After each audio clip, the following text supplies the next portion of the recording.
Let's understand the consumer laws, how to raise a consumer dispute, how to file a consumer dispute.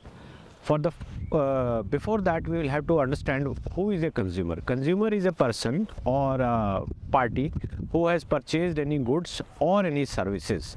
By goods means you have purchased something tangible, that is, it can be any goods, any mobile phone, any product, any clothing, anything, car, laptop, desktop, computers, or anything. As a consumer you have purchased.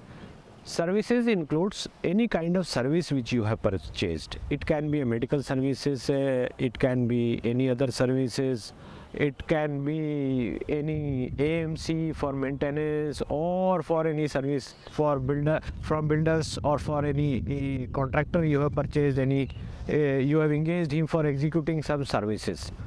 So the first important thing is that the scope of service and everything should be written down very clearly, specifically in the contract. Once it is written down, then you have to get it enforced, and if there is a dispute with regard to the same, then the only option is to go to the consumer court. The process in consumer court is very easy, very simplified, and any common man can do it on his own, even without engaging a lawyer, unless it is a very complex or a complicated case. In India, we find that there are 3 layers of consumer courts. They are named as District Consumer Commission, State Consumer Commission, and National Consumer Disputes Redressal Commission. Jurisdiction-wise, up to 20 lakhs of claim of any goods and services or damages, whatever the value of the complaint is below 20 lakhs, then it has to be filed before the district court. If it is above 20 lakhs and below 2 crores, then it has to be filed before the state commission. And above 2 crores to unlimited any amount, it has to be filed before the National Consumer Disputes Redressal Commission, that is NCDRC. That is the apex court of consumers. So in the state forum or in the National Consumer Dispute Redressal Commission, you find that there are 2 types of cases. One is either original complaint or an appeal against the order by the lower courts. That's, however, irrelevant here. The process of filing the consumer complaint is very easy. You have to issue a notice first. It's always better to issue a notice and ask the other party to comply with the terms and conditions of the sale or terms and conditions of the services, and give him a time span. Write down, looking at the facts and circumstances, you can give him 2 days, 3 days, 1 week, 15 days, 1 month, whatever. And it should be logical, it should be reasonable. So once you have issued the notice, and the notice should be issued through a recorded delivery, that is either through registered delivery or through speed post or through email.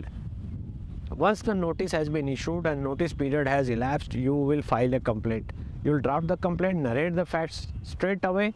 It can be in any language, your regional language, at the local level, and you write down the complaint in very clear manner, saying that what was the date of purchase, how it was purchased, what amount was paid, what was the promises made, and if required, file the brochure, the product details and everything. Nowadays most of the products are also available online, so you can file it online.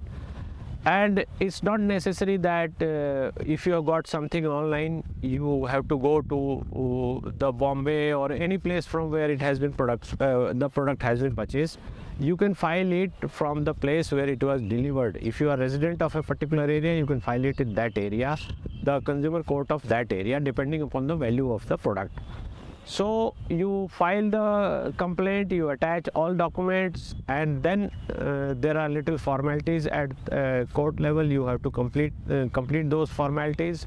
Once the formalities are completed, nowadays some of the courts are also taking the complaints online, so it is done online.